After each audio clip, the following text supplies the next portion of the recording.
You can look in the electrical engineering index for that period between 55 and 58. That's a long time ago. Yes. 57, about March, the security curtain went down.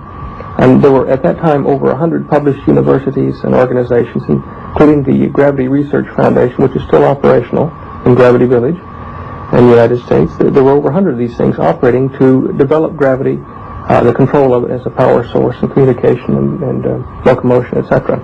Now, in 57, the blanket went down with security, and there was no more reported news on it to say either that it was a dead-end research avenue, that everybody stopped working on it, or that it was highly successful and there had been a few breakthroughs. There was just nothing. It went quiet. Now, if you go back in the period and look, you will see that for a number of years after 57, there was no mention of this sort of research in print.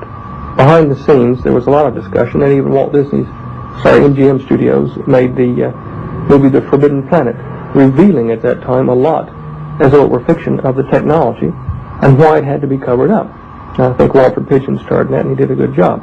Prepare your minds for a new scale of physical scientific values, gentlemen.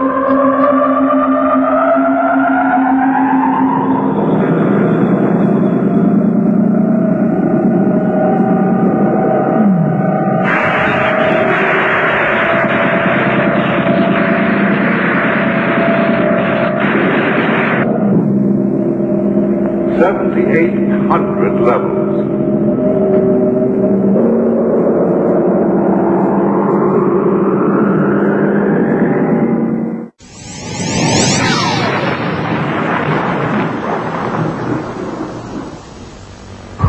Basically, they decided that mankind wasn't ready for it yet because he proceeded to misuse it like he had the atom of the hydrogen bomb.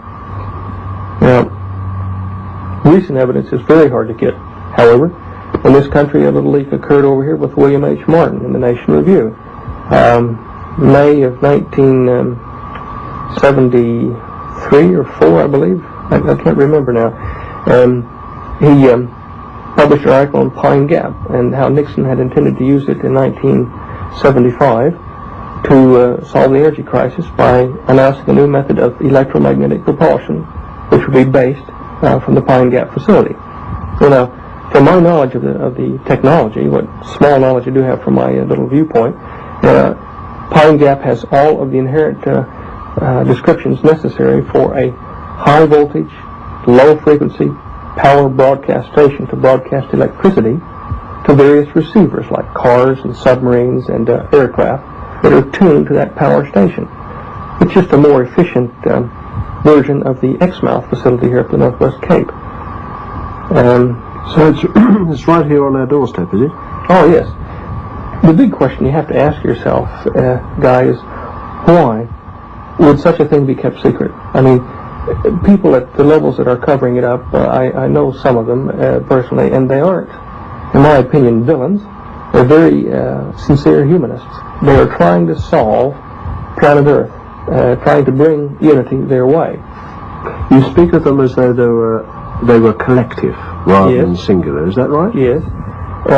Dr. Keeble, as I mentioned before, in Melbourne at the Aeronautical Research Lab, tried to explain to me about they. He mentioned we as though it was they.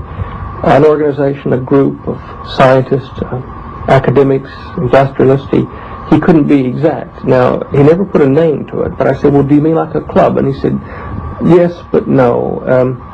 We are aware of these problems, and we're trying to solve them in the best way we know how. Granted, there are things that should be kept from the public eye until we do have some sort of a unity in the world economy. But I think the manner in which it's been gone about is most unfortunate. I would not have taken the same tack myself. The power politics involved in keeping the secrets that we now have across the planet have allowed, well, in my opinion, groups that aren't capable of handling control of the planet to take power.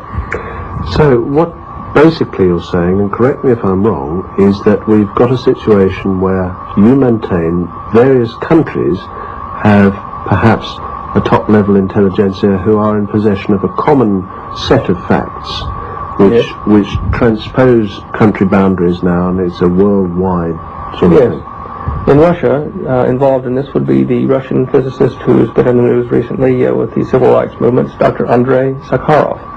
Also in his country, an ex-KGB agent, some 25 years, but a physicist, and a former hydrogen bomb project development engineer, physicist, is Dr. Bruno Pontecorvo, working on gravitic engines in Siberia.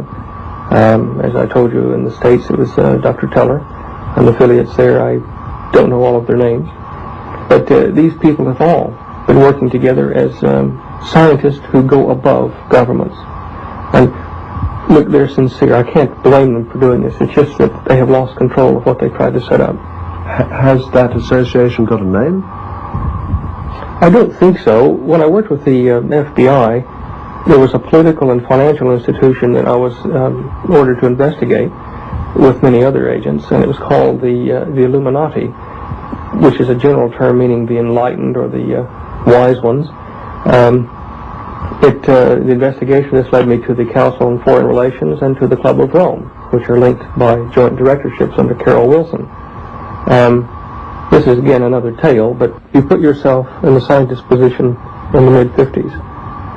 What you see is that you've got a technology that, if announced to the public, would cause mass reactions in the economy, in social moves, in cultural reactions that could probably bring about the demise of the whole human civilization. A simple example would be this. As a scientist, you come out in the mid-50s and you say, we have a process which will allow us to get rid of tires, allow us to get rid of the petrol engine, hence the petrol, hence all the dependent industries. It'll be available for you in 24 months' time. It'll only cost you $3,000 or $4,000. Now, what kind of his right mind would buy a new petrol engine car if he could have one of those new ones in 2 years that don't need roads and they run on electricity and no petrol necessary? They'd all stop their buying trends, which would then collapse the economies that would be building the other one in 24 months. If you had a central world authority like Dr. Pache's Club of Rome group want, then if you announced, when you controlled all the nations and the economies, if you announced and said, we've got a new car that does this, nobody'd panic because they know that if their industry became redundant, they would be retrained and paid while they're doing it in some other support industry. We don't have that facility on the planet at the moment because we're greatly disordered and many of the cultures fight against each other. Scientists, industrialists, engineers found this problem in the mid-50s. Now, we're playing their part. So we sit here and we say, how do we get world unity? The United Nations, the League of Nations had failed. You couldn't get any 2 or 3 of them to agree to turn their sovereignty over to a third party. You couldn't come out and field an army from the United Nations or League of Nations or anywhere, even a corporate army, and tell the people of Earth you're taking over, as some people have suggested the multinationals might do. You can't do that because the mass resistance would be worse than the French resistance to Hitler.